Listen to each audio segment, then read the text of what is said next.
Olá, hoje o livro que temos em mãos chama-se Aço, uma história sobre a amizade entre duas adolescentes e a dificuldade em crescer num mundo sem esperança. A autora é Silvia Avallone. Esta história passa-se em Itália, em que a indústria do aço é o grande motor daquele lugar, sobretudo a nível de empregabilidade. As personagens principais são Ana e Francesca, duas adolescentes de 13 anos que, se por um lado amadurecem mais rapidamente devido às circunstâncias de vida em que se encontram e ao contexto onde estão, por outro lado também têm as suas dificuldades em perceber a realidade do mundo dos adultos. Depois temos os pais de ambas as raparigas e todos aqueles que por ali pululam em torno delas. Ana e Francesca conhecem-se desde a infância, têm uma grande amizade, são como irmãs. Porém, quando Ana descobre a sua sexualidade, muito precocemente, é certo, e ainda por cima com um homem 10 anos mais velho do que ela, que é amigo do seu irmão, Francesca fica como que atrofiada nos seus sentimentos, ou seja, ela sente amor por um lado e raiva e ódio por outro em relação à sua amiga. É como se ela não se decidisse exatamente aquilo que pretende de Ana. Há aqui como que um conflito de emoções e sentimentos, porque ela sentia por Ana uma certa posse. Então, isto leva-nos à questão da sexualidade não compreendida e mal resolvida, mas que também ninguém as ajuda a compreender. É na altura que Ana se envolve com este rapaz mais velho que Francesca decide terminar com a sua amizade com ela e vai aproximar-se de uma rapariga de quem sempre fugiu, tal como Ana, porque ela é gorda e tem espinhas na cara, não é bonita, e ali o que importa é que elas sejam vistas pela sua beleza.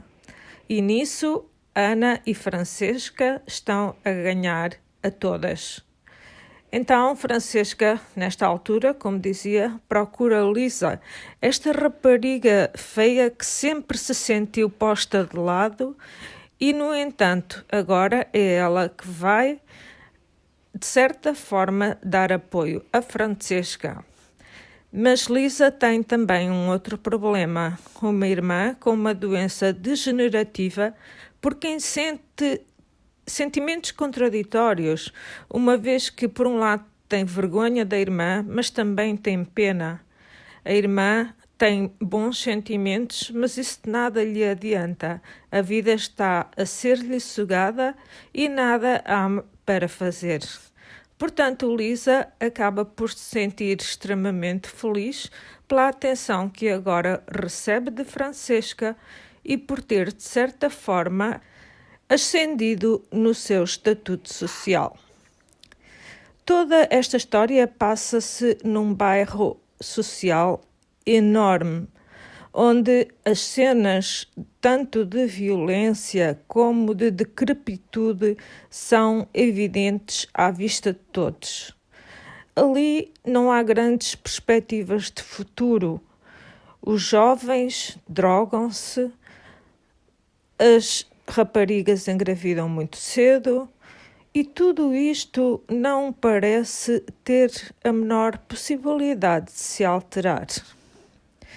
Mas, ainda assim, há os sonhos dos jovens que ainda almejam, às vezes até por caminhos tortuosos, ter um futuro melhor. Esse futuro, porém, só lhes seria possível através de uma melhor educação, mas não é nisto que se investe naquele contexto. Voltando a estas duas raparigas e agora aos seus pais, os pais de Ana vivem um grande conflito porque o pai dela envolve-se em negócios obscuros que nem a própria mãe quer saber quais são. Tanto estão em grandes dívidas como surgem em casa com enormes quantidades de dinheiro. E se por um lado Sandra, a esposa, pretende pedir o divórcio, quando o marido chega à casa depois de uma grande ausência sem saber o que andou a fazer e lhe oferece um diamante, ela derrete-se e acaba por voltar atrás na sua decisão.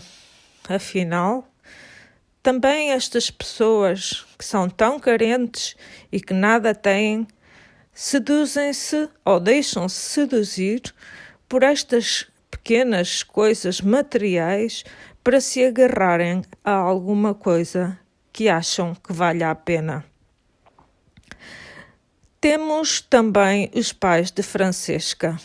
Desta vez, um pai violento que tanto agride a mulher como a filha. Curiosamente, a mulher mantém-se calada até um dia em que resolve que não aguenta mais e que pretende denunciar o marido. Mas quando chega ao médico, onde leva a filha também, em vez de conseguir explicar a sua situação, começa a chorar e depois a rir de uma forma histérica e o médico limita-se a prescrever-lhe um antidepressivo e um ansiolítico, diagnosticando-lhe uma depressão. Este médico sabe o que se passa, porque já anteriormente tratou de Francesca, mas ele, de certa forma, desresponsabiliza-se. Considera que não é nenhum assistente social, nem a polícia, e por isso não é ele que vai agora dizer às autoridades que aquela jovem está a ser sistematicamente agredida pelo pai, tal como a esposa. E é assim que, lavando as mãos, as coisas vão continuando no mesmo estado como até então. Mais tarde, quando o pai de Francesca fica doente e incapacitado para continuar a vigiar a filha, ela envolve-se num caminho tortuoso em que vai trabalhar para um bar miserável a fazer striptease. Ela está confusa, literalmente. E, mais uma vez, aqui vemos a degradação a que os jovens podem chegar precisamente por falta de orientação. Será que hoje em dia nós estamos a educar e a treinar os nossos jovens para todas estas questões que temos vindo a abordar? Para a questão de uma sexualidade segura e com afeto, para a questão da violência doméstica e de como lidar com ela, para a questão da comunicação com os pais e também para a questão do bullying, do não rejeitar os colegas só porque são menos belos ou menos perfeitos ou menos inteligentes, mas respeitar as diferenças. Talvez ainda tenhamos muito caminho a percorrer. É que há coisas que podem mudar muito rapidamente, mas isso não corresponde às mentalidades. Vamos agora falar dos jovens que trabalham na indústria do aço desde muito cedo, não se preocupando sequer em procurar um futuro melhor. É um ambiente violento em que eles estão sujeitos a acidentes. É um trabalho muitíssimo pesado e, para se distraírem, procuram frequentar lugares pouco recomendáveis e drogam-se sistematicamente para conseguir suportar a sua realidade. É, pois, neste contexto que um amigo acaba por matar o outro sem querer e agora imaginem-se as consequências psicológicas que tal situação pode produzir. Também há a situação de um outro jovem que engravidou uma rapariga e não sabe nem está preparado para lidar com os desafios da paternidade.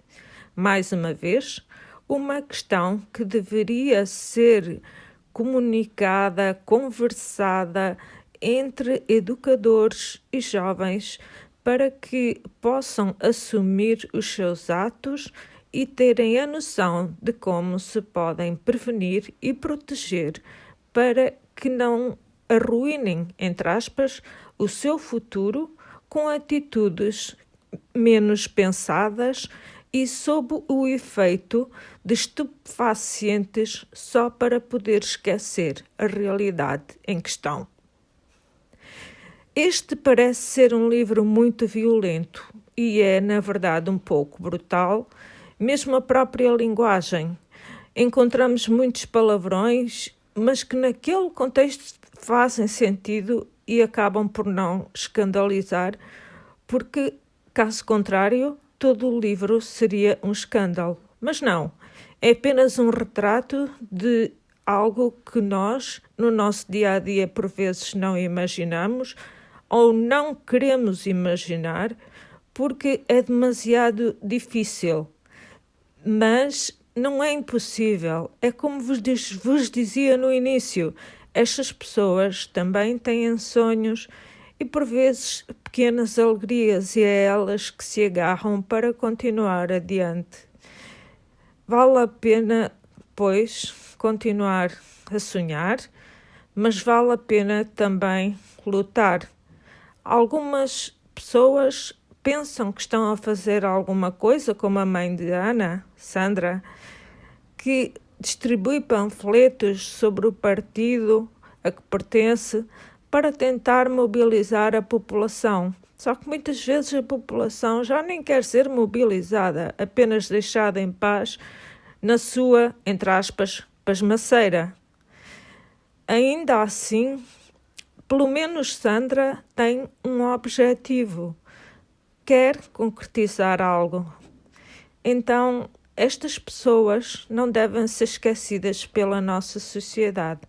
Pelo contrário, todos somos responsáveis, quanto mais não seja para educar os nossos filhos a poderem ajudar os seus colegas e encaminhá-los da melhor maneira.